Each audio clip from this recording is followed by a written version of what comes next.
Screen visible ആണല്ലോ? Screen visible ആണല്ലോ? Right. I think screen visible ആണ്.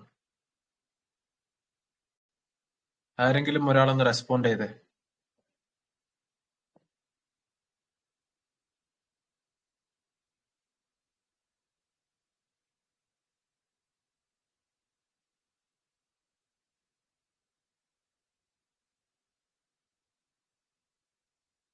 ഞാൻ ഗ്രൂപ്പിലിട്ട ID-യിൽ റെസ്പോണ്ട് ചെയ്താൽ മതി, അല്ലെങ്കിൽ ഡിസ്കഷൻ ഗ്രൂപ്പിലോ.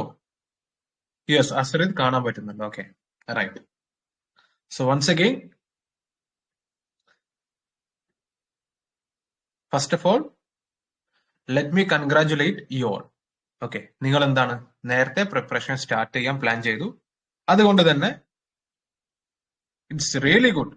ഓക്കെ, കുറെ പേര് എന്താണ് അല്ലെ, റിസൾട്ട് ഒക്കെ വന്ന് റിസൾട്ടിന് ശേഷമായിരിക്കും പ്രിപ്പറേഷൻ ഒക്കെ സ്റ്റാർട്ട് ചെയ്യുക. സെക്രട്ടേറിയറ്റ് അസിസ്റ്റന്റ് ആണെങ്കിലും സബ് ഇൻസ്പെക്ടർ ആണെങ്കിലും റിസൾട്ട് ഒക്കെ വന്ന് പതുക്കെ പേരൊക്കെ കണ്ട് അപ്പോഴേ സ്റ്റാർട്ട് ചെയ്യുള്ളൂ. എന്നിരുന്നാലും നിങ്ങൾ ഇപ്പൊ ലൈവ് കാണുന്നവര്, ഇൻ ഫ്യൂച്ചർ ഇതിപ്പോ യൂട്യൂബിൽ അപ്ലോഡ് ചെയ്ത് കഴിഞ്ഞാൽ റെക്കോർഡിങ്സ് കാണുന്നവര്, നിങ്ങൾ എന്താണ് നേരത്തെ പ്രിപ്പറേഷൻ സ്റ്റാർട്ട് ചെയ്യാൻ പ്ലാൻ ചെയ്തു. സോ നിങ്ങളുടെ പ്രിപ്പറേഷനെ ഒന്ന് സഹായിക്കാൻ വേണ്ടിയിട്ട്, അതിനെ കുറച്ചും കൂടി ഒന്ന് സ്ട്രക്ചർഡ് ആക്കാൻ വേണ്ടിയിട്ടാണ്, let me use the word structured ആക്കാൻ വേണ്ടിയിട്ടാണ് ഈ ഒരു preparation. And this section is exclusively for sub inspector exam prepare ചെയ്യുന്നവർക്ക്. Okay, sub inspector of police എന്നുള്ള തസ്തിക സ്വപ്നം കാണുന്നവർക്ക്, ആഗ്രഹിക്കുന്നവർക്ക്, ഓക്കെ അല്ലെ, കുറച്ചു പേർ അങ്ങനെയാണ്, എനിക്ക് SI ആയാൽ മതി എന്നുള്ള ആ ഒരു സ്റ്റാൻഡിലാണ് അല്ലെ. സെക്രട്ടേറിയറ്റ് അസിസ്റ്റന്റ് ഒന്നും വേണ്ട, സെക്രട്ടേറിയറ്റ് അസിസ്റ്റന്റ് ഒന്നും വേണ്ട, സബ് ഇൻസ്പെക്ടർ മാത്രം മതി എന്നുള്ളവർക്കുള്ള ഒരു വീഡിയോ ആണ്. And you are on the right place, you are on the right track.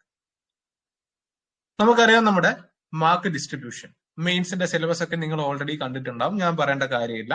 Okay, so first thing is that how to start our preparation അല്ലെ.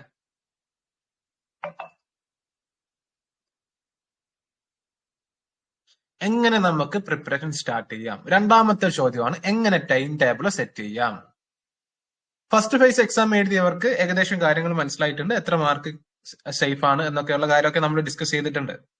ഇനി ഡെയിലി ടൈം ടേബിൾ എങ്ങനെ set ചെയ്യാം, എങ്ങനെ effective ആയിട്ട് നമുക്ക് ഈ സിലബസ് കവർ ചെയ്യാം. You can see here the mark distribution, right. History, GK. നമ്മൾ എന്ത് ചെയ്യും, ഈ സിലബസിനെ നമ്മൾ 3 സ്ലോട്ടായിട്ട് തരംതിരിക്കും, അല്ലെങ്കിൽ 3 ഭാഗമായിട്ട് തരംതിരിക്കും. ഓക്കെ, ഫോർ അവർ ഈസി അണ്ടർസ്റ്റാൻഡിങ്ങിനും അതേപോലെ തന്നെ നമ്മുടെ പ്രിപ്പറേഷനെ ഒന്ന് സ്ട്രക്ചർഡ് ആക്കാൻ വേണ്ടിയിട്ട് നമ്മൾ എന്ത് ചെയ്യും, ഈ സിലബസിനെ നമ്മൾ 3ആയി തരംതിരിക്കും.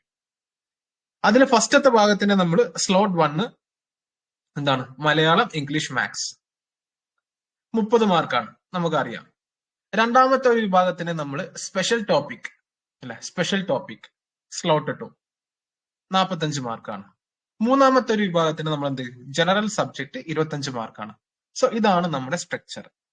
ഓക്കെ, ഒരു ദിവസം നിങ്ങൾ പഠിക്കുന്ന സമയത്ത് കുറെ പേര് എന്ത് ചെയ്യും, സ്പെഷ്യൽ ടോപ്പിക്കിന് മാത്രം ഫോക്കസ് കൊടുക്കും. രാവിലെ മുതൽ രാത്രി വരെ സ്പെഷ്യൽ ടോപ്പിക്ക് മാത്രം ഇങ്ങനെ ഇരുന്ന് പഠിക്കും അല്ലെ. അത് ഒരു സ്ട്രാറ്റജിയിൽ പ്രിപ്പറേഷനിൽ വരുന്ന ഒരു മിസ്റ്റേക്ക് ആണ്. യു ഹാവ് ടു പുട്ട് അല്ലെ, അതായത് നിങ്ങളുടെ ദിവസം ഒരു 100% ആണെങ്കിൽ ഈ 100%-ത്തിൽ യെസ് ശരിയാണ്, 50% of time you have to put here. Special ടോപ്പിക്കിന് നിങ്ങൾ 50% സമയം കൊടുക്കണം. അതിനർത്ഥം ബാക്കിയുള്ള മലയാളം, ഇംഗ്ലീഷ്, മാത്സും ജനറൽ സബ്ജക്റ്റും പഠിക്കരുത് എന്നല്ല. ശരിയാണ്, കുറെ പേര് പറയും ജനറൽ സബ്ജക്ട് നമ്മൾ പ്രിലിംസിന് ഓൾറെഡി പഠിച്ചിട്ടുണ്ടല്ലോ, പിന്നെന്തിനാണ്. ശരിയാണ്, ഓക്കെ, അതുകൊണ്ട് തന്നെയാണ് നിങ്ങൾ കുറച്ച് സമയം ഇവിടെ ഇൻവെസ്റ്റ് ചെയ്യണം. ബിക്കോസ് 25 മാർക്കാണ്. ഈ 25 മാർക്കിൽ ഇഫ് യു ക്യാൻ സ്കോർ 15+, അത് തന്നെ വലിയ മാർക്കാണ് അല്ലെ. സോ ഞാൻ പറയുന്നത് 50% സമയം നിങ്ങൾ സ്പെഷ്യൽ ടോപ്പിക്കിന് കൊടുക്കൂ, 30% ടൈം നിങ്ങൾ എന്ത് ചെയ്യുക, Malayalam, English, maths. It's very important. എല്ലാ എക്സാമിനും, SI മെയിൻസിന് എന്നല്ല, സെക്രട്ടേറിയറ്റ് അസിസ്റ്റന്റ് എന്നല്ല, LD, +2, 10th ഡിഗ്രി എന്തോ ആയിക്കോട്ടെ, എല്ലാ എക്സാമിനും നമുക്ക് ഇമ്പോർട്ടന്റ് ആണ് ഈ മലയാളം, ഇംഗ്ലീഷ്, മാത്സ്. നിങ്ങൾക്ക് ഈ മലയാളം, ഇംഗ്ലീഷ്, മാത്സിൽ 20-നും 25-നും മാർക്കിന്റെ ഇടയിൽ വാങ്ങിക്കാൻ പറ്റിയാൽ സബ് ഇൻസ്പെക്ടർ മെയിൻസിന് എഗെയിൻ നിങ്ങൾക്ക് ഡെഫിനറ്റ്ലി ഒരു എഡ്ജ് ഉണ്ടാവും. And special topic. സോ ഇതാണ്. ഇനി എന്താണ് നിങ്ങളുടെ ഞാൻ നിങ്ങൾക്ക് ഒരു ബ്ലൂ പ്രിന്റ് തരുവാണ്. Okay, this is just I'm giving a blueprint to make your time table. ഇനി എങ്ങനെ സബ്ജക്റ്റുകൾ കവർ ചെയ്യാന്നുള്ളത് ഞാൻ പറഞ്ഞുതരാം. അപ്പൊ ടൈം ടേബിൾ എങ്ങനെയാണ് മേക്ക് ചെയ്യേണ്ടതെന്ന് നിങ്ങൾക്ക് മനസ്സിലായല്ലോ. ഒരു ദിവസം നിങ്ങൾ 3 സ്ലോട്ടായി തിരിക്കുക. 3നും ഇമ്പോർട്ടൻസ് കൊടുക്കണം. പക്ഷേ ചില സ്ലോട്ടിന് കൂടുതൽ ഇമ്പോർട്ടൻസ് കൊടുക്കുക. Like special topic. അതായത് അല്ലെ, ഒരു 6 മണിക്കൂർ പഠിക്കുന്ന ഒരു ഉദ്യോഗാർത്ഥിയാണെങ്കിൽ 2.5 മണിക്കൂറും 3 മണിക്കൂറും നിങ്ങൾ എന്ത് ചെയ്യുക, യു ഹാവ് ടു പുട്ട് ചെയ്യുക. ഒരു 1.5 മണിക്കൂർ മിനിമം. സമയത്തിന്റെ കണക്ക് ഞാൻ പറയാം. ഓക്കെ, ടൈം ടേബിൾ സമയത്തിന്റെ കണക്ക് ഞാൻ പറയാം. So this is A blue print. നിങ്ങളുടെ ഡെയിലി ടൈം ടേബിളിൽ ഈ 3 സബ്ജക്ട് നിങ്ങൾ വെച്ച് പഠിച്ചു പോകണം. അല്ലാതെ രാവിലെ മുതൽ രാത്രി വരെ സ്പെഷ്യൽ ടോപ്പിക് മാത്രം പഠിച്ചു പോകാൻ പാടില്ല. നിങ്ങൾ ചെയ്യുന്ന മിസ്റ്റേക്ക് ആണ്. Look at here. സ്ലോട്ട് 1ഉം സ്ലോട്ട് 2ഉം കൂട്ടിയാൽ 75 മാർക്സ് ആണ്. 75 മാർക്സ് അല്ലെ? 75 മാർക്ക് എന്ന് പറയുന്നത് ഹ്യൂജ് മാർക്കാണ്. Okay, let's move further.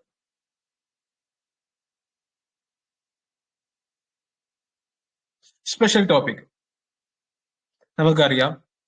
IT and cyber crime 7 marks. ഒന്നുകൂടി ബ്രേക്ക് ചെയ്യാണ്. ഓക്കെ, ഒന്നുകൂടി ഒന്ന് സ്ട്രക്ചർ ചെയ്യാണ്. IT ആക്ട് നമുക്ക് IT and cyber crime and IT act നമുക്ക് 10 മാർക്ക് ആക്കിയിട്ട് അല്ലെ ഒറ്റ കാറ്റഗറിയിൽ ഉൾപ്പെടുത്താം. BNSS 10 marks. BSA അല്ലെ, ഇന്ത്യൻ എവിഡൻസ് ആക്ടിന് പകരം right. RTI act, constitution and psychology. Special topic പഠിക്കുന്ന സമയത്ത് നിങ്ങൾ എന്ത് ചെയ്യുക, ഈ പറഞ്ഞ പോലെ ഈ BNSന്റെ 1ാം ഭാഗം മുതൽ അങ്ങനെയല്ല ശരിക്കും പഠിക്കേണ്ടത്. ഇവിടെയും നിങ്ങൾ എന്ത് ചെയ്യണം, ടോപ്പിക് പ്രയോറിറ്റൈസ് ചെയ്യണം. അതായത് സിമ്പിൾ ആയിട്ടുള്ള ഒരു കോൺസെപ്റ്റ് ആണ്. നിങ്ങൾക്ക് 2 പേജ് പഠിച്ചാൽ 2 മാർക്ക് കിട്ടുന്നുണ്ട്, 2 മാർക്സ്. അതേപോലെ തന്നെ ഒരു 10 പേജ് പഠിച്ചാൽ 10 പേജസ്, ഓക്കെ, പ്ലസ് 5. 10 പേജസ് പഠിച്ചാൽ നിങ്ങൾക്ക് 2 മാർക്ക് കിട്ടുന്നുണ്ട്. ഡെഫിനറ്റ്ലി ഇതിൽ ഏതിനായിരിക്കണം നിങ്ങൾ കൂടുതൽ ഇമ്പോർട്ടൻസ് കൊടുക്കേണ്ടത്? ഡെഫിനറ്റ്ലി 2 പേജ് പഠിച്ചു കഴിഞ്ഞാൽ നിങ്ങൾക്ക് 2 മാർക്ക് കിട്ടുമെങ്കിൽ you have to put more effort there. അല്ലെ, ഇതിനെയാണ് നമ്മുടെ സ്മാർട്ട് വർക്ക് എന്ന് പറയുന്നത്.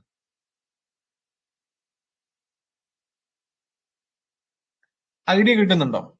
ശരിയാണ്, നമ്മൾ എല്ലാം പഠിക്കണം. പക്ഷേ സബ്ജക്ട് പ്രയോറിറ്റൈസ് ചെയ്യുക. എവിടുന്നാണോ നമുക്ക് കൂടുതൽ മാർക്ക് കിട്ടുക അതിലേക്ക് കൂടുതൽ ഇൻവെസ്റ്റ് ചെയ്യുക. റൈറ്റ്. Special topic 45 മാർക്സിനാണ്. നമുക്കറിയാം ഇതിൽ ഭരണഘടന എന്നുള്ള ഭാഗം യു ക്യാൻ മൈനസ്. ഇത് നമുക്കൊരു GK സബ്ജക്ട് ആക്കിയിട്ട് എടുക്കാം. ബിക്കോസ് ഭരണഘടന നമ്മൾ എന്താണ് ഈ പറഞ്ഞ പോലെ ബാക്കിയുള്ള എല്ലാ എക്സാമുകൾക്കും 10th ആണെങ്കിലും 12th ആണെങ്കിലും ഡിഗ്രി ലെവലിലൊക്കെ ആണെങ്കിലും നമ്മൾ ഭരണഘടന പഠിക്കുന്നുണ്ട്. 7 marks. However you can minus 45 minus 7 അല്ലെ, 38 മാർക്ക്. റൈറ്റ്. യെസ്, ആക്ച്വലി ഇതാണ് സ്പെഷ്യൽ ടോപ്പിക്കിന്റെ 38. സോ സ്പെഷ്യൽ ടോപ്പിക് ആയിക്കോട്ടെ, 45 മാർക്സിന് നിങ്ങൾ 30+ മാർക്ക് സ്കോർ ചെയ്യണം. Okay, 35 is extreme. 30 മാർക്സ് നിങ്ങൾ സ്കോർ ചെയ്യണം. ഈ 30 മാർക്ക് സ്കോർ ചെയ്യാനുള്ള എല്ലാ കാര്യങ്ങളും നിങ്ങൾ എന്ത് ചെയ്യണം, പ്ലാൻ ചെയ്യണം, സ്ട്രാറ്റജി കീപ്പ് ചെയ്യണം. അല്ലെ, അല്ലാതെ ചുമ്മാ ഇങ്ങനെ എന്തെങ്കിലും പഠിച്ചു പോയാൽ പോരാ. കറക്റ്റ് ആയിട്ടുള്ള ഒരു പ്ലാനിങ് ഉണ്ടാവണം. സ്ലോട്ട് 1ൽ ഇത്ര മാർക്ക് എനിക്ക് എക്സാമിന് വേണം, സ്ലോട്ട് 2ൽ ഇത്ര മാർക്ക് എനിക്ക് എക്സാമിന് വേണം, സ്ലോട്ട് 3ൽ ഇത്ര മാർക്ക് എനിക്ക് എക്സാമിന് വേണം എന്നുള്ള ഒരു പ്രോപ്പർ ആയിട്ടുള്ള ഒരു ഐഡിയ കീപ്പ് ചെയ്യണം. ആ ഐഡിയ എന്ത് ചെയ്യണം, നിങ്ങൾ എക്സാമിനേഷൻ ഹാളിൽ പോയിട്ട് ഇംപ്ലിമെന്റും ചെയ്യണം. ഡെഫിനറ്റ്ലി നിങ്ങൾക്ക് ഈ എക്സാം, ഈ ഒരു സ്വപ്ന ജോലി നിങ്ങൾക്കിലേക്ക് എത്തിപ്പെടാം. ടോപ്പിക് പ്രയോറിറ്റൈസേഷൻ അതേപോലെ തന്നെ യെസ്, മലയാളം ഇംഗ്ലീഷ് മാത്സിലേക്കൊക്കെ ഞാൻ വരാം. അല്ലെ, നിങ്ങൾ സെൽഫായിട്ട് പ്രിപ്പയർ ചെയ്യുന്ന ഒരുപാട് പേർക്കുള്ള സംശയമാണ്, ഞാൻ റൈറ്റ് ട്രാക്കിലാണോ, അല്ലെ ഞാൻ പഠിക്കുന്നത് ശരിയാണോ, ഞാൻ പഠിക്കുന്നത് പ്രോപ്പർ ആയിട്ടാണോ എന്ന് ഒരുപാട് പേർക്ക് സംശയമുണ്ട്. അത് ചെക്ക് ചെയ്യാനുള്ള പ്രോപ്പർ മെത്തേഡ് ആണ് എന്ത്, പഠിക്കുക. ഓക്കെ, ഒരു ടോപ്പിക്ക് പഠിക്കുക. ഫോർ എക്സാമ്പിൾ നിങ്ങൾ BNSഉം BNSSഉം പഠിക്കുകയാണ്. ഓക്കെ, എന്ത് ചെയ്യുക, ഇതുമായി റിലേറ്റഡ് ആയിട്ടുള്ള ടോപ്പിക്കിലെ PYQs സോൾവ് ചെയ്യുക. PYQ ആണ് ഫസ്റ്റ് പ്രയോറിറ്റി നിങ്ങൾ കൊടുക്കേണ്ടത്. PYQ ആണ്. നിങ്ങൾക്ക് സോൾവ് ചെയ്യാൻ പറ്റുന്നുണ്ടെങ്കിൽ yes, you are on the right track. അതിനുശേഷം MCQO അല്ലെങ്കിൽ പോളോ, മോഡൽ ക്വസ്റ്റ്യൻസോ അറ്റൻഡ് ചെയ്യുക. അത് നിങ്ങൾക്ക് സോൾവ് ചെയ്യാൻ പറ്റുന്നുണ്ടെങ്കിൽ MCQസും പോളിനൊക്കെ സെക്കൻഡ് പ്രയോറിറ്റി ആണ് കേട്ടോ. ഏറ്റവും ഫസ്റ്റ് പ്രയോറിറ്റി PYQ തന്നെയാണ്. PSC പുറത്തിറക്കുന്ന ക്വസ്റ്റ്യൻ പേപ്പറിന് തന്നെയാണ്. MCQയും പോളും നിങ്ങൾക്ക് അറ്റൻഡ് ചെയ്യാൻ പറ്റുന്നത് yes, you are on the right track. ധൈര്യമായിട്ട് നിങ്ങൾക്ക് മുന്നോട്ട് പോവാം. ഇനി നിങ്ങൾക്ക് ഇത് അറ്റൻഡ് ചെയ്യാൻ പറ്റുന്നില്ല, പഠിച്ചിട്ടും ക്വസ്റ്റ്യൻ തെറ്റുന്നുണ്ടെങ്കിൽ go back to your studies. ഒന്നും കൂടിയും എന്താണോ പഠിച്ചത് പോകുക, നോക്കുക, എവിടെയാണ് മിസ്റ്റേക്ക് വന്നത്, സെക്ഷനിൽ മാറിപ്പോയോ, അല്ലെങ്കിൽ ഞാൻ കാണാപ്പാഠം പഠിച്ചത് മിസ്റ്റേക്ക് വന്നോ, ഞാൻ മനസ്സിലാക്കിയ കോൺസെപ്റ്റിൽ തെറ്റ് വന്നോ, അങ്ങനെയുള്ള കാര്യങ്ങൾ വ്യക്തമായിട്ട് മനസ്സിലാക്കുക. Then again come back. ഈ ഒരു സൈക്കിൾ ഫോളോ ചെയ്യാം. ഇങ്ങനെയാണ് നമ്മൾ സെൽഫ് ആയിട്ടൊക്കെ പ്രിപ്പയർ ചെയ്യുന്ന സമയത്ത് നമ്മൾ സ്വയം നമ്മൾ റൈറ്റ് ട്രാക്കിലാണോ എന്നുള്ള കാര്യം നമ്മൾ മനസ്സിലാക്കേണ്ടത്. റൈറ്റ്. സെൽഫ് പ്രിപ്പയർ ചെയ്യുന്ന ഉദ്യോഗാർത്ഥികളാണെങ്കിൽ നിങ്ങൾ എന്ത് ചെയ്യുക? ഫസ്റ്റ്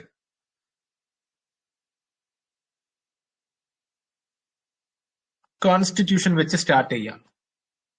ഓക്കെ, കോൺസ്റ്റിറ്റ്യൂഷൻ വെച്ച് സ്റ്റാർട്ട് ചെയ്യുക. ദെൻ IT ആൻഡ് സൈബർ ക്രൈമിലേക്ക് പോവുക, IT ആക്ടിലേക്ക് പോവുക. IT ആക്ട് ഒക്കെ നമ്മൾ ഒരുപാട് എക്സാമിന് മുമ്പ് പഠിച്ചതാണ്. 3 മാർക്കൊക്കെ എന്തായാലും നമുക്ക് കിട്ടും, ഷുവർ ആണ്. ഓക്കെ, 3 മാർക്കൊക്കെ നമുക്ക് ഉറപ്പിക്കാം IT ആക്ട്. അതിനുശേഷം എന്താണ്? IT ആൻഡ് സൈബർ ക്രൈമിലേക്ക് പോവുക. ദെൻ എവിഡൻസ് ആക്ടിലേക്ക് പോവുക, BSIയിലേക്ക് പോവുക, BNSഉം BNSSഉം. സെൽഫായിട്ട് പ്രിപ്പയർ ചെയ്യുന്നവരാണെങ്കിൽ അങ്ങനെ പോകും.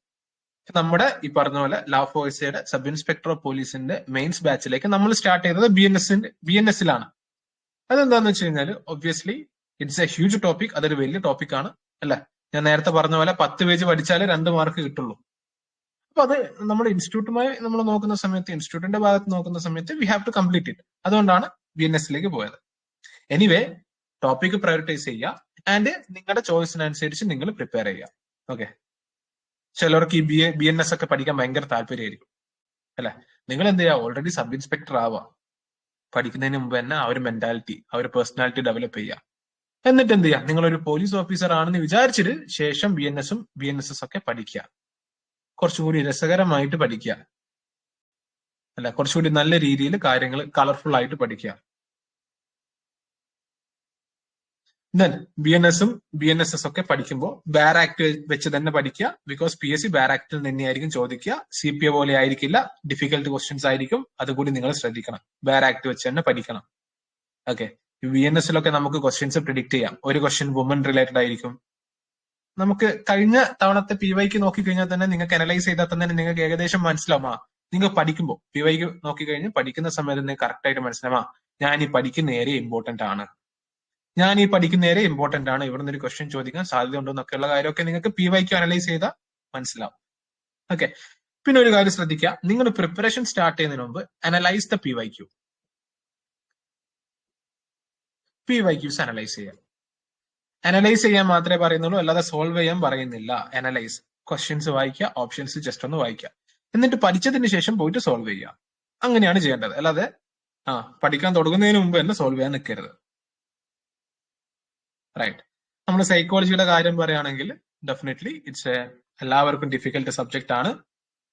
ബട്ട് ഒരു 6 മാർക്കൊക്കെ നിങ്ങൾക്ക് ഇവിടുന്ന് സ്കോർ ചെയ്യാൻ പറ്റിയാൽ ബിലീവ് മീ, ടോപ്പ് 50യിൽ നിങ്ങൾ വരും. റാങ്ക് മേക്കിംഗ് ക്വസ്റ്റ്യൻസ് ആണ് സൈക്കോളജിയിൽ വരിക. ബിക്കോസ് ഒരുപാട് പേര് അത് അറ്റൻഡ് ചെയ്യില്ല. ഞാൻ സൈക്കോളജിയുമായി ബന്ധപ്പെട്ട് കുറച്ച് മാസങ്ങൾ മുമ്പേ ഒരു വീഡിയോ ചെയ്ത് വെച്ചിട്ടുണ്ട്. ഓക്കെ, അതായത് കഴിഞ്ഞ വർഷത്തെ ചോദ്യങ്ങൾ എവിടെ നിന്ന് ചോദിച്ചു, എങ്ങനെയാണ് സൈക്കോളജി നമ്മൾ പ്രിപ്പയർ ചെയ്യേണ്ടത്, അതിന്റെ ഫയൽസിൽ പോയി കഴിഞ്ഞാൽ, നമ്മുടെ ലാ ഫോഴ്സ ചാനലിൽ ഫയൽസിൽ പോയി കഴിഞ്ഞാൽ നിങ്ങൾക്ക് അതിന്റെ PDF-ഉം അതേപോലെ തന്നെ മീഡിയയിൽ പോയി കഴിഞ്ഞാൽ നിങ്ങൾക്ക് അതിന്റെ വീഡിയോ ക്ലാസ്സും കാണാൻ പറ്റും. ഓക്കെ, സോ അത് കാണുമ്പോൾ നിങ്ങൾക്ക് കറക്റ്റ് ആയിട്ട് മനസ്സിലാവുമോ ഈ മെറ്റീരിയൽ ഒക്കെ വെച്ച് നമുക്ക് സൈക്കോളജി കവർ ചെയ്യാം അല്ലെങ്കിൽ പഠിക്കാം. So you have to watch that video. Okay, so special ടോപ്പിക്കിന്റെ കാര്യം ഞാൻ പറഞ്ഞു അല്ലെ. 1 മുതൽ 100 വരെ പഠിക്കുക എന്നുള്ളതല്ല, കുറച്ച് പഠിച്ചു കഴിഞ്ഞാൽ കൂടുതൽ മാർക്ക് എവിടെ നിന്നാണ് കിട്ടുക അത് മനസ്സിലാക്കുക, പഠിക്കുക, സ്മാർട്ട് വർക്ക് ചെയ്യുക. ഹാർഡ് വർക്കിന്റെ കൂടെ സ്മാർട്ട് വർക്ക് കൂടി ചെയ്യുക. സ്പെഷ്യൽ ടോപ്പിക് എന്നുള്ള ടോപ്പിക്കിൽ 45 മാർക്സിൽ we have to get at least minimum 30 marks. 30+ നമ്മൾ ഇവിടുന്ന് സ്കോർ ചെയ്യണം. Then come to the next point. Malayalam, English, maths. Always ഏത് എക്സാം ആണെങ്കിലും നമ്മളിത് പഠിച്ചേ പറ്റും. 10 മാർക്സ് 30 മാർക്കാണ് നമ്മുടെ സബ് ഇൻസ്പെക്ടർ ഓഫ് പോലീസിനെ സംബന്ധിച്ചിടത്തോളം. You have to get at least 20 marks. Okay, 20-25 ഉള്ളിൽ നിങ്ങൾ ഇവിടെ മാർക്ക് വാങ്ങിക്കണം, എന്നാലേ ടോപ്പ് 50യിലേക്ക് നമുക്ക് എത്താൻ പറ്റുള്ളൂ.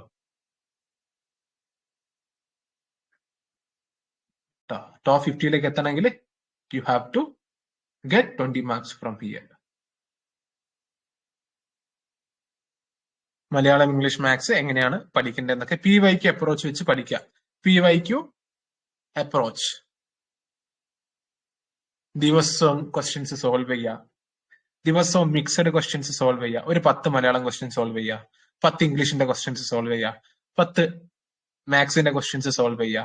എന്നിട്ട് എന്ത് ചെയ്യുക, അതുമായി ബന്ധപ്പെട്ട ഒരു ടോപ്പിക് പഠിക്കുക. ഇംഗ്ലീഷൊക്കെ ഏത് പഠിച്ചാലാണ് മാർക്ക് കിട്ടുക എന്ന് വ്യക്തമായിട്ട് നമുക്കറിയാം അല്ലെ. സിലബസിൽ ഏതൊക്കെ എവിടെ നിന്നൊക്കെയാണ്. റിപ്പോർട്ടഡ് സ്പീച്ച് പഠിച്ച 1 മാർക്ക്, ആക്റ്റീവ് പാസീവ് വോയിസ് പഠിച്ച 1 മാർക്ക് അല്ലെ, ഇഫ് ക്ലോസ് പഠിച്ച 1 മാർക്ക്. സോ നമുക്കറിയാം എവിടെ നിന്നാണ് എന്താണ് എങ്ങനെയാണ് പഠിക്കേണ്ടതെന്നൊക്കെ നമുക്കറിയാം. ആർട്ടിക്കിൾസ് എല്ലാം, സിനോണിംസ് അനോണിംസ്. സോ ഈ രീതിയിലായിരിക്കണം നിങ്ങളുടെ അപ്രോച്ചസ്. നിങ്ങളുടെ പഠിത്തത്തിന്റെ സമയത്ത് എപ്പോഴും PYQ കൂടി ഉൾപ്പെടുത്തുക. Then you have to get 20+ mark from here. GK കാര്യം പറയുകയാണെങ്കിൽ GK കൂടി നിങ്ങൾ ശ്രദ്ധിക്കണം. നമുക്കറിയാം ഓക്കെ, നമ്മളിപ്പോ പറഞ്ഞിട്ടുള്ള ടോപ്പിക്കുകളിൽ ഏറ്റവും കൂടുതൽ വലിയൊരു ടോപ്പിക്കാണ് GK. ഈ വലിയ ടോപ്പിക്കിൽ അതിന്റെ അത്രയും മാർക്കിന്റെ ഉണ്ടോന്ന് വെച്ച് കഴിഞ്ഞാൽ ഇല്ല. നമുക്കറിയാം 25 മാർക്സ് ആണ് GKയിൽ ജനറൽ സബ്ജക്റ്റിൽ ഉള്ളത്. നോക്കുക, ഹിസ്റ്ററി അല്ലെ, വെറും 3 മാർക്കാണ് ഹിസ്റ്ററിക്ക് ഉള്ളത്. ഹിസ്റ്ററിയിൽ എന്തെല്ലാം പഠിക്കണം എന്നുള്ള കാര്യം അല്ലെ, നിങ്ങളൊന്ന് ആലോചിച്ച് നോക്കൂ. Kerala history, Indian history, world history, ഇത്രയും വലിയ 3 സബ്ജക്റ്റുകൾ അല്ലെ, 3 ബുക്ക് പഠിച്ചാൽ നിങ്ങൾക്ക് 3 മാർക്കാണ് കിട്ടുക. അതേപോലെ തന്നെ ജോഗ്രഫി, ബേസിക്സ്, ഇന്ത്യ, കേരള, ഇത്രയും 3 ബുക്ക് പഠിച്ചാൽ നിങ്ങൾക്ക് 3 മാർക്കാണ് കിട്ടുക അല്ലെ. നിങ്ങളൊന്ന് ആലോചിച്ച് നോക്കൂ. ഇതുകൊണ്ടാണ് സബ്ജക്ട് പ്രയോറിറ്റൈസേഷൻ ചെയ്യണം എന്ന് പറയുന്നത്. ചുമ്മാ എന്തെങ്കിലും ഏതെങ്കിലും പഠിച്ചാൽ പോരാ, ബുദ്ധി യൂസ് ചെയ്തിട്ട് പഠിക്കണം. ഇത് പഠിക്കേണ്ട എന്നല്ല, ഗിവ് ലെസ് പ്രയോറിറ്റി അല്ലെ. എന്ത് ചെയ്യുക, കറണ്ട് അഫയേഴ്സ് ഓൾറെഡി നമ്മുടെ മാഗസീന് പോസ്റ്റ് ചെയ്യുന്നുണ്ട്, മന്ത്ലി മാഗസീൻ പോസ്റ്റ് ചെയ്യുന്നുണ്ട് ലാബ് ഫോഴ്സയുടെ ചാനലിൽ തന്നെ. ഗവർണൻസ് ആൻഡ് അഡ്മിനിസ്ട്രേഷൻ, യെസ്, വളരെ ഈസി ആയിട്ട് നിങ്ങൾക്ക് കവർ ചെയ്യാൻ പറ്റും. Life science and public health കുറച്ചുകൂടി എളുപ്പത്തിൽ കവർ ചെയ്യാൻ പറ്റും. എക്കണോമിക്സും കവർ ചെയ്യാൻ പറ്റും അല്ലെ. So you have to first complete the subject, എന്നിട്ട് എന്ത് ചെയ്യുക, ഇങ്ങോട്ടേക്ക് വരിക. ഹൗവർ 25 മാർക്കിൽ definitely we should get at least 15 marks. Okay, ഞാനിപ്പോ പറഞ്ഞ കാര്യം നിങ്ങൾ ശ്രദ്ധിച്ചോ. ജനറൽ സബ്ജക്റ്റിൽ നിങ്ങൾക്ക് 15 മാർക്ക് മിനിമം കിട്ടുന്നുണ്ട്. കേരള ഗവർണൻസ് ഞാൻ ഫസ്റ്റ് വീക്കാണ്. കേരള ഗവർണൻസിൽ ഞാൻ വീക്കാണ്. എല്ലാ കോഴ്സും നല്ല ക്ലാസ് ആണോ? Yes, obviously Sam. നമ്മുടെ മെയിൻസ് ബാച്ച് ഉണ്ടല്ലോ സബ് ഇൻസ്പെക്ടറുടെ. ഓക്കെ, അതിലേക്ക് ഞാൻ വരാം. Come to the point. ഞാനിപ്പോ പറഞ്ഞ പോലെ ഈ GK സബ്ജക്റ്റിൽ if you can score 15 minimum mark 15 score ചെയ്യാൻ പറ്റുന്നുണ്ട്. Okay, minimum. മലയാളം ഇംഗ്ലീഷ് മാത്സിൽ മിനിമം 20 മാർക്ക് സ്കോർ ചെയ്യാൻ പറ്റുന്നുണ്ട് അല്ലെ. 20 പ്ലസ് 15 പ്ലസ് 30. സ്പെഷ്യൽ ടോപ്പിക്കിൽ നിങ്ങൾക്ക് മിനിമം 30 മാർക്സ് സ്കോർ ചെയ്യാൻ പറ്റുന്നുണ്ട്. 5, 3, 6, 65 marks. You will be in top 50 irrespective of whether ഈ പറഞ്ഞ പോലെ ഗ്രേസ് മാർക്ക് ഉണ്ടോ ഇല്ലയോ, അതൊന്നും ഒരു ഫാക്ടർ ആവില്ല അല്ലെ. This is planning. ഈ രീതിയിൽ നമ്മൾ പഠിക്കണം. അതും ഈ പറഞ്ഞ പോലെ ഹിസ്റ്ററി ഒക്കെ പഠിക്കുമ്പോൾ നമുക്ക് ക്വസ്റ്റ്യൻസ് പ്രെഡിക്റ്റ് ചെയ്യാനും പറ്റും. ഈ 3-ൽ 2 ക്വസ്റ്റ്യൻ ഞാൻ ഇപ്പം തന്നെ പ്രെഡിക്റ്റ് ചെയ്യാം അടുത്ത വർഷത്തെ. ഒന്ന് ഈ പറഞ്ഞ പോലെ ഈ റവല്യൂഷനുമായി ബന്ധപ്പെട്ട ഒരു ക്വസ്റ്റ്യൻ ഉണ്ടാവും. റവല്യൂഷൻ അല്ലെങ്കിൽ വേൾഡ് വാർ ഒരു ക്വസ്റ്റ്യൻ. രണ്ടാമത്തെ ക്വസ്റ്റ്യൻ എന്ന് പറയുന്നത് കേരള ഹിസ്റ്ററിയുമായി ബന്ധപ്പെട്ട് ഈ പോർച്ചുഗീസിന്റെ അല്ലെ, ഈ പറഞ്ഞ പോലെ European arrival. I have predicted 3 out of 2 questions. ഇതേ രീതിയിൽ നമുക്ക് PYQ അനലൈസ് ചെയ്ത് കഴിഞ്ഞാൽ എല്ലാ ക്വസ്റ്റ്യൻസും നിങ്ങൾക്ക് പ്രെഡിക്റ്റ് ചെയ്യാൻ പറ്റും. എക്കണോമിക്സിൽ 3 ക്വസ്റ്റ്യനിൽ 2 ക്വസ്റ്റ്യൻ പ്രെഡിക്റ്റ് ചെയ്യാം. ഓക്കെ, ബട്ട് ഈ പ്രെഡിക്റ്റ് ചെയ്യുന്ന ക്വസ്റ്റ്യൻസിൽ PSC എന്ത് ചെയ്യും, കഴിഞ്ഞ വർഷം റവല്യൂഷനിൽ ഒരു ചോദ്യം ചോദിച്ചു എന്ന് വിചാരിക്കാം, അടുത്ത വർഷം അതിനേക്കാൾ ഡെപ്തിലേക്ക് ഇറങ്ങി ചോദിക്കും. അതാണ് PSCയുടെ ഒരു സ്വഭാവം. So this is how we have to prepare for sub inspector of police. Okay, correct ആയിട്ടുള്ള ഒരു ബ്ലൂ പ്രിന്റ് ഞാൻ നിങ്ങൾക്ക് തന്നിട്ടുണ്ട്. Now you have to do. ഒരു കാര്യം കൂടിയുണ്ട്, ഒരുപാട് പേര് ചോദിക്കുന്നുണ്ട്, ഡിഗ്രി സെക്കൻഡ് ഫേസ് കിട്ടിയ സ്റ്റുഡൻസ് എന്ത് ചെയ്യണം? ഇത് ഓൾറെഡി ഞാൻ സെക്രട്ടേറിയറ്റ് അസിസ്റ്റന്റിന്റെ മെന്റർഷിപ്പ് സെക്ഷനിൽ ഡിസ്കസ് ചെയ്തതാണ്. എന്നിരുന്നാലും അതൊരു വാലിഡ് ചോദ്യം തന്നെയാണ്. സെക്കൻഡ് ഫേസ് കിട്ടിയ ഞങ്ങൾ എന്ത് ചെയ്യണം? നമുക്കറിയാം, താങ്ക് ഗോഡ്, പ്രിലിംസിന്റെയും മെയിൻസിന്റെയും സിലബസ് നമ്മുടെ SI സബ് ഇൻസ്പെക്ടർ പോലീസിനെ സംബന്ധിച്ചിടത്തോളം there is no big difference. Big difference എന്ന് പറയുന്നത് GK പോർഷനിൽ. GK പോർഷനിലും മലയാളം ഇംഗ്ലീഷ് മാത്സിനും we have no difference. Difference വരുന്നത് special topic plus extra Kerala ഗവർണൻസും ലൈഫ് സയൻസും. ബാക്കിയെല്ലാം സെയിം ആണ്. കറണ്ട് അഫയേഴ്സ് പിന്നെ നമ്മൾ എന്തായാലും മന്ത്ലി മാഗസിൻ കവർ ചെയ്ത് പോകുന്നുണ്ടല്ലോ. പ്രിലിംസിന് വേണ്ടിയിട്ട് നമ്മളത് പഠിച്ചിട്ടുണ്ട്. മെയിൻസിന് വേണ്ടിയിട്ട് സ്പെസിഫിക്കലി നിങ്ങൾ പഠിക്കണം. കാരണം ഇവിടെ എടുത്ത് പറയുന്നുണ്ട് കറണ്ട് അഫയേഴ്സ്. ഇനി ഫസ്റ്റ് ഫേസ് എഴുതിയ ഉദ്യോഗാർത്ഥികൾ എന്ത് ചെയ്യുക? ഞാനിപ്പം പറഞ്ഞ പോലെ സ്ലോട്ട് 1, സ്ലോട്ട് 2, സ്ലോട്ട് 3 അങ്ങനെ എന്താ പറയുക, ഒരു ദിവസം തരംതിരിച്ചിട്ട് നിങ്ങൾ എന്ത് ചെയ്യുക? പഠിച്ചു തുടങ്ങുക. അല്ലെ, ആദ്യം ഐ ടി ആക്ട് എടുക്കുക, ആർ ടി ആക്ട് എടുക്കുക. നിങ്ങളുടെ ഇഷ്ടത്തിന് നിങ്ങൾ പഠിക്കുക. Okay, let it be. നിങ്ങൾക്ക് ഇനിയിപ്പം BNS ഇഷ്ടമാണെങ്കിൽ നിങ്ങൾ പഠിക്കുക, BNS വെച്ച് പഠിക്കുക, സ്റ്റാർട്ട് ചെയ്യാം. അല്ലെങ്കിൽ ഒരുപാട് പേർക്ക് സൈക്കോളജി പഠിക്കാൻ താല്പര്യം ഉണ്ടാവും, സൈക്കോളജി പഠിക്കുക. സൈക്കോളജി ഒക്കെ പഠിക്കുന്ന സമയത്ത് എന്ത് ചെയ്യുക? ഒരു ഗൈഡൻസ് നേടാൻ ശ്രമിക്കുക. ഓക്കെ, എക്സ്പീരിയൻസ്ഡ് ആയിട്ടുള്ള നിങ്ങളുടെ, അല്ലെങ്കിൽ ഇതിന് മുമ്പ് എക്സാം ക്രാക്ക് ചെയ്തവരാണെങ്കിലും, അല്ലെങ്കിൽ ഈ പറഞ്ഞ പോലെ സൈക്കോളജിയിൽ കുറച്ചൊരു നോളജ് ഒക്കെ ഉള്ളവരാണെങ്കിൽ അവരോടൊക്കെ ഒപ്പീനിയൻ, അല്ലെങ്കിൽ അവരോട്, കാരണം നമ്മൾ ടൈം വേസ്റ്റ് ചെയ്യരുത്. നമ്മൾ സ്വയമായിട്ട് PhD എടുക്കാൻ നിന്ന് കഴിഞ്ഞാൽ, അല്ലെ, നമുക്കറിയാം, നമ്മളിപ്പോ 2-3 വർഷമായിട്ട് പഠിപ്പിക്കുന്ന അധ്യാപകന് കറക്റ്റ് ആയിട്ട് അറിയാൻ പറ്റും സൈക്കോളജി. നമ്മുടെ ഉദ്ദേശം PhD എടുക്കലല്ല, അല്ലെ. സൈക്കോളജിയിലെ ഡിഫിക്കൽട്ടി ക്വസ്റ്റ്യൻ തന്നെയാണ് ചോദിക്കുന്നത്. പക്ഷെ ഇറ്റ് ഡസൻ മീൻസ് നമ്മൾ PhD എടുക്കണം, അല്ലെങ്കിൽ ഇഗ്നോന് നമ്മൾ 3 വർഷത്തെ യൂണിവേഴ്സിറ്റിയിൽ ഡിഗ്രി എടുക്കാൻ പോവുകയല്ല. ഒരു 10 ക്വസ്റ്റ്യനിൽ ഒരു 6 ക്വസ്റ്റ്യൻ 7 ക്വസ്റ്റ്യൻ ശരിയാക്കണം. അതാണ് നമ്മുടെ ഉദ്ദേശം. അതിനനുസരിച്ച് പഠിച്ചാൽ മതി. എപ്പോഴും ഒരു ഫുൾ സ്റ്റോപ്പ് ഇടാൻ പറ്റണം സൈക്കോളജിയിലൊക്കെ. ചുമ്മാ ഇങ്ങനെ കാട് കയറി പഠിച്ച് പോയിട്ട് കാര്യമില്ല. ബിക്കോസ് ബാക്കി 90 മാർക്ക് അപ്പുറമുണ്ട്. അത് മറന്നു പോകാൻ പാടില്ല. എപ്പോഴും ഞാൻ പറയാറുണ്ട്, സൈക്കോളജി ഒക്കെ ഞാൻ ക്ലാസ് എടുക്കുന്ന സമയത്ത് ഞാൻ പറയാറുണ്ട്, ഡോണ്ട് ഗോ ഫോർ PhD എടുക്കാൻ പാടില്ല. അതായത് ഫുൾ സ്റ്റോപ്പ് എവിടെയാണ് ഇടേണ്ടതെന്ന് കറക്റ്റ് ആയിട്ട് മനസ്സിലാവണം, കറക്റ്റ് ആയിട്ട് അറിയണം. കാര്യം ഈ ഒരു സബ്ജക്ട് എന്ന് പറയുന്നത് ഒരു തിയറി, ആ തിയറിയിൽ പിന്നെയും ഒരു സബ് തിയറി, ഈ സബ് തിയറിയിൽ പിന്നെയും 2-3 പേര് വേറെ തിയറി, പിന്നെയും ഇതിന്റെ ഉള്ളിൽ വേറെ തിയറി, അങ്ങനെ നീണ്ടു പോകുന്ന ഒരു സബ്ജക്റ്റ് ആണ് ഇത്. So we should know where we should put full stop. Okay, so psychology ഒക്കെ പഠിക്കുമ്പോൾ നിങ്ങൾ കറക്റ്റ് ആയിട്ടൊന്ന് ശ്രദ്ധിക്കുക. ഒരുപാട് ടൈം അവിടെ കൊണ്ടുപോയി വേസ്റ്റ് ചെയ്യാൻ പാടില്ല. പ്രോപ്പർ ആയിട്ടുള്ള ഒരു ഗൈഡൻസോ മെന്റർഷിപ്പോ ഒക്കെ എടുക്കുക. Okay, let come to the point. ഈ BNS ഒക്കെ പഠിക്കുമ്പോൾ ഈ ഒരു മിസ്റ്റേക്ക് നിങ്ങൾ വരുത്തിക്കില്ല. കാരണം നിങ്ങളുടെ കയ്യിൽ ഓൾറെഡി മെറ്റീരിയൽ ഉണ്ട്. ഏതൊക്കെയാണ് പഠിക്കേണ്ടതെന്ന് PSC ഓൾറെഡി പറഞ്ഞിട്ടുമുണ്ട്, അല്ലെ. കറക്റ്റ് ആയിട്ടുള്ള ഒരു സിലബസ് നമ്മുടെ കയ്യിലുണ്ട്. അതുകൊണ്ട് നമുക്ക് ദർ ഇസ് നോ പ്രോബ്ലം. ഇനി ഫേസ് 1 എഴുതിയ ഉദ്യോഗാർത്ഥികൾ ഞാൻ നേരത്തെ പറഞ്ഞ പോലെ 3 സ്ലോട്ടായിട്ട് തിരിക്കുക നിങ്ങൾ ഒരു ദിവസം, എന്നിട്ട് നിങ്ങൾ പഠിച്ചു തുടങ്ങുക. ഇനി സെക്കൻഡ് ഫേസ് എഴുതാൻ പോകുന്ന ഉദ്യോഗാർത്ഥികളാണെങ്കിൽ നിങ്ങൾ ആലോചിക്കുക, നിങ്ങൾ ഇപ്പം സ്പെഷ്യൽ ടോപ്പിക്കിന്റെ പുറകെ പോകണ്ടെന്നേ ഞാൻ പറയുള്ളൂ. ബിക്കോസ് പ്രിലിംസ് ക്ലിയർ ചെയ്താലേ മെയിൻസ് എഴുതാൻ പറ്റുള്ളൂ. നിങ്ങൾക്ക് പ്രിലിംസ് ക്ലിയർ ചെയ്യുമെന്ന് 100% നിങ്ങൾ നിങ്ങളോട് തന്നെ ചോദിക്കുക. ഉറപ്പുണ്ടെങ്കിൽ ഡെഫിനറ്റ്ലി നിങ്ങൾ മെയിൻസിന്റെ ടോപ്പിക്കുകൾ നോക്കി തുടങ്ങിക്കോളൂ. ഇല്ലെങ്കിൽ ഞാൻ എന്റെ ഒരു പേഴ്സണൽ ഒപ്പീനിയൻ വെച്ച് പറയാൻ എന്താന്ന് വെച്ച് കഴിഞ്ഞാൽ, കറക്റ്റ് ആയിട്ട് 30 മന്ത്സ് ഉണ്ട്. ഈ 30 മന്ത്സിൽ you have to master Malayalam, English, maths. ഇതിൽ അഗ്രഗണ്യനായിരിക്കാം. മെയിൻസ് 30 മാർക്ക് ഉറപ്പിക്കുക, പ്രിലിംസ് 50 മാർക്ക് ഉറപ്പിക്കുക. അതായത് നിങ്ങൾ ഇപ്പം തന്നെ പഠിക്കുന്ന ടോപ്പിക്കുകൾ മെയിൻസിന് വേണ്ടിയിട്ടുള്ള ടോപ്പിക്കുകളാണെന്ന് വിചാരിച്ച് പഠിക്കുക. വിചാരിച്ചിട്ടല്ല, അങ്ങനെ തന്നെയാണല്ലോ. You put invest more time here. അത് സെക്കൻഡ് ഫേസ് എഴുതാൻ പോകുന്ന ഉദ്യോഗാർത്ഥികൾ. കാരണം സെക്കൻഡ് ഫേസ് എഴുതാൻ പോകുന്ന ഉദ്യോഗാർത്ഥികളിൽ ഇവിടെ കൂടുതൽ ടൈം ഇൻവെസ്റ്റ് ചെയ്ത് കഴിഞ്ഞാൽ എന്താണ്, ഈ 50-ൽ ഒരു 35 മാർക്കൊക്കെ എന്തായാലും സ്കോർ ചെയ്യാൻ പറ്റും. ഇനി ഒരു മാസം കൂളായിട്ട് നമുക്ക് സ്കോർ ചെയ്യാൻ പറ്റും. ഈ 35 മാർക്ക് സ്കോർ ചെയ്ത് കഴിഞ്ഞാൽ തന്നെ നിങ്ങൾ പ്രിലിംസ് ക്വാളിഫൈഡ് ആയി. അവിടെ പിന്നെ നിങ്ങൾ ഈ പറഞ്ഞ പോലെ കൂടുതൽ മാജിക് ഒന്നും കാണിക്കേണ്ട ആവശ്യമില്ല. So you put more time here. ഈ സ്ലോട്ടിൽ ടൈം ഇൻവെസ്റ്റ് ചെയ്യാം. English, Malayalam, maths. നൗ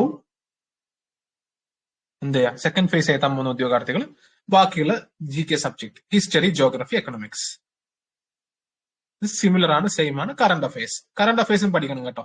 പ്രിലിംസിന് നിങ്ങൾ കറണ്ട് അഫയേഴ്സ് പഠിക്കണം. കഴിഞ്ഞ പ്രിലിംസിന് കുറച്ച് കറണ്ട് അഫയേഴ്സേ ചോദിച്ചുള്ളൂ. അതിന്റെ അർത്ഥം എന്താണെന്ന് വെച്ച് കഴിഞ്ഞാൽ, ഇനി ചോദിക്കില്ല എന്നല്ല, PSC ചിലപ്പോൾ ഒരു 4-5 ക്വസ്റ്റ്യൻ ഒക്കെ കറണ്ട് അഫയേഴ്സിന് ചോദിക്കും. അതുകൊണ്ട് കറണ്ട് അഫയേഴ്സ് ചെറിയ രീതിയിലെങ്കിലും അറ്റ്ലീസ്റ്റ് നമ്മുടെ ലാഫോഴ്സയുടെ മെയിൻ ചാനലുള്ള ഈ മന്ത്ലി മാഗസീൻ എങ്കിൽ അറ്റ്ലീസ്റ്റ് വായിച്ചു പോവാം. ചോദിക്കുമ്പോൾ നല്ല സ്റ്റാൻഡേർഡ് ആയിട്ടുള്ള ചോദ്യങ്ങളായിരിക്കും ചോദിക്കുക. 10th 12th ലെവലിൽ ചോദിക്കുന്ന പോലെ ചോദിക്കില്ല. സോ കറണ്ട് അഫയേഴ്സ് എന്തായാലും പഠിക്കുക. റൈറ്റ്, സെയിം കാര്യങ്ങൾ ഇവിടെയും. History, geography, economics. Indian constitution എന്തായാലും നമ്മൾ പഠിക്കണം. You can link it with a special topic. Right. So, നമുക്ക് എന്ത് പറയാം അല്ലേ? 45 മാർക്ക് സ്പെഷ്യൽ ടോപ്പിക്, പിന്നെ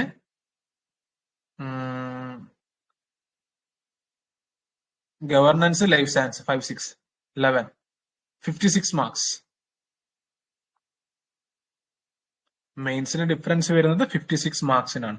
ബാക്കിയെല്ലാം സെയിം തന്നെയാണ് അല്ലെ? മെയിൻസിന് നിങ്ങൾ പഠിക്കുന്ന 100 - 56 എത്രയാണ്? 44. റൈറ്റ്. ഈ 44 പഠിക്കുന്നത് പ്രിലിംസിന് വേണ്ടിയിട്ടാണെങ്കിലും it is also useful for mains. മനസ്സിലായോ? അതായത് നിങ്ങൾ ഇപ്പൊ പഠിക്കുന്നത് മെയിൻസിന് വേണ്ടിയിട്ട് കൂടിയാണ്. ഈ 30 ദിവസത്തെ ഡിഫറൻസിൽ you have to do this. Once second phase over ചെയ്ത് കഴിഞ്ഞാൽ, സെക്കൻഡ് ഫേസ് കഴിഞ്ഞാൽ എന്താണ്? Approximate you will have 2 months, അതായത് 60 ദിവസം ഉണ്ടാവും. ഓക്കെ, സെക്കൻഡ് ഫേസുകാർക്ക് ഒരു 60 ദിവസം കിട്ടും. ഈ 60 ദിവസത്തിൽ എന്ത് ചെയ്യുക? നമ്മൾ സ്പെഷ്യൽ ടോപ്പിക്കും ഈ പറഞ്ഞ പോലെ നമ്മൾ പഠിക്കാത്ത കുറച്ച് സബ്ജക്റ്റുകൾ ഉണ്ടല്ലോ, അതായത് ലൈഫ് സയൻസും ഗവർണൻസും, ഇതിന് കൂടുതലായിട്ട് ടൈം ഇൻവെസ്റ്റ് ചെയ്യുക. This is more than enough. ബാക്കിയുള്ള സബ്ജക്റ്റുകൾ നമ്മൾ റിവിഷനും ചെയ്യും, പഠിക്കാത്ത സബ്ജക്ട് 2 മാസം കൊണ്ട് നമ്മൾ കവർ ചെയ്ത് എടുക്കുകയും ചെയ്യും. സെക്കൻഡ് ഫേസ് ഉദ്യോഗാർത്ഥികൾ ഇങ്ങനെ ചെയ്യുന്നതായിരിക്കും നല്ലത്. ഓക്കെ, ഇപ്പൊ നിങ്ങൾ സ്പെഷ്യൽ ടോപ്പിക്കിന്റെ ഒക്കെ പുറകെ പോയി കഴിഞ്ഞാല് പ്രിലിംസ് പാസ്സാവൂല. പ്രിലിംസ് പാസ്സായിട്ടില്ലെങ്കിൽ മെയിൻസ് കിട്ടൂല അല്ലെ?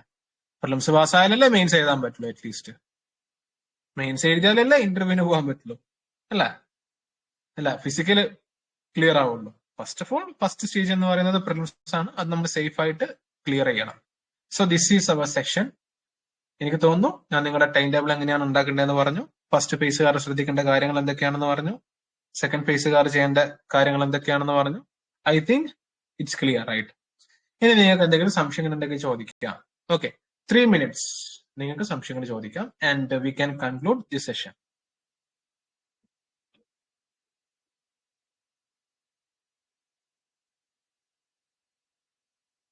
അതേപോലെ തന്നെ ഒരു കാര്യം കൂടി, ലൈവ് കാണുന്നവരും റെക്കോർഡിങ്സ് കാണുന്നവരും യൂട്യൂബിലെ റെക്കോർഡിങ്സ് കാണുന്നവരുണ്ടാവുമല്ലോ, ലാ ഫോഴ്സയുടെ സബ് ഇൻസ്പെക്ടർ ഓഫ് പോലീസിന്റെ മെയിൻസ് ബാച്ച് ഉണ്ട്.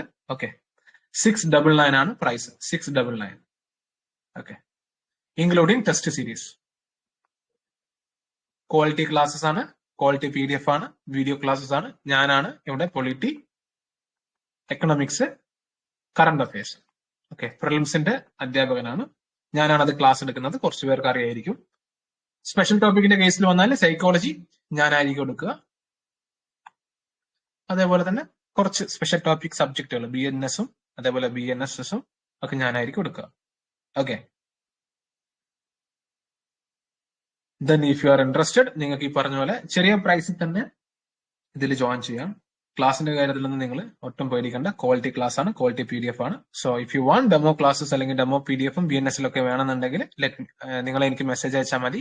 എന്റെ ID UPSC KAS 2024-1 എന്ന് നിങ്ങൾ ടെലിഗ്രാമിൽ സെർച്ച് ചെയ്ത് കഴിഞ്ഞാൽ എന്റെ ID കിട്ടും. അതിൽ ഡെമോ നോട്ട് വേണമെന്നുണ്ടെങ്കിൽ നിങ്ങൾ അയച്ചാൽ മതി, ഞാനത് അയച്ചു തരാം. ഓക്കെ, BNSന്റെ ഒക്കെ ഡെമോ നോട്ട് അയച്ചു തരാം. ഓൾറെഡി നമ്മൾ ക്ലാസ് സ്റ്റാർട്ട് ചെയ്തിട്ടുണ്ട്. ഒരു 12 ക്ലാസ്സോളം സൈക്കോളജി നമ്മൾ ചെയ്തു, ഒരു 10 ക്ലാസ്സോളം BNS ചെയ്തു. ബാക്കിയുള്ള ഹിസ്റ്ററിയും ജോഗ്രഫിയും എക്കണോമിക്സ് ഒക്കെ നമ്മൾ മെയിൻസിന് വേണ്ടിയിട്ട് സ്റ്റാർട്ട് ചെയ്തിട്ടുണ്ട്. Okay, so definitely you can be a part of it. അല്ലെങ്കിൽ നിങ്ങൾ ഈ പറഞ്ഞ പോലെ നിങ്ങൾക്ക് സ്വയം പ്രിപ്പയർ ചെയ്യാനാണ് താല്പര്യമെങ്കിൽ, സ്വന്തം പഠിക്കാനാണ് ഇഷ്ടമുണ്ടെങ്കിൽ, ഓക്കെ, 199ന്റെ MCQ പോൾ ബാച്ച് ക്വസ്റ്റ്യൻസ് നിങ്ങൾക്ക് പ്രാക്ടീസ് ചെയ്യാം. PDF ഞങ്ങൾ തരും. ആ PDF ബേസ് ചെയ്തിട്ട് ക്വസ്റ്റ്യൻസ് നമ്മൾ BNSന്റെ ഒക്കെ ക്വസ്റ്റ്യൻസ് അസൈൻ ചെയ്യും. ഈ ക്വസ്റ്റ്യന്റെ ഡെമോ ഞാൻ വേണമെങ്കിൽ ഗ്രൂപ്പിൽ ഇട്ടുതരാം. ഓക്കെ, PDF ഇട്ടുതരാം. സോ നിങ്ങൾക്ക് എന്തെങ്കിലും സംശയങ്ങൾ ഉണ്ടെങ്കിൽ ചോദിക്കാം കേട്ടോ. അങ്ങനെയാണെങ്കിൽ നമുക്ക് നമ്മുടെ ക്ലാസ് കൺക്ലൂഡ് ചെയ്യാം.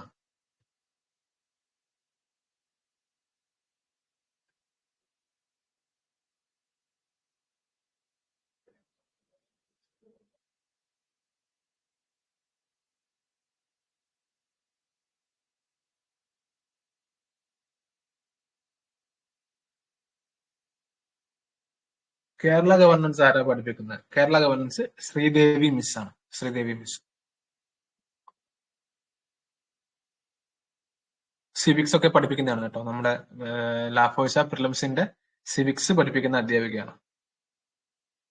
സാം, ക്ലാസിന്റെ കാര്യത്തിലൊന്നും ഒരു ഡൗട്ടും വേണ്ട കേട്ടോ. നല്ല ക്വാളിറ്റി മെറ്റീരിയൽ, നല്ല ക്വാളിറ്റി PDF ഒക്കെ തന്നെയാണ്. If you are ready to do hard work ചെയ്യാൻ തയ്യാറാണെങ്കിൽ definitely you can be a part of it. Okay,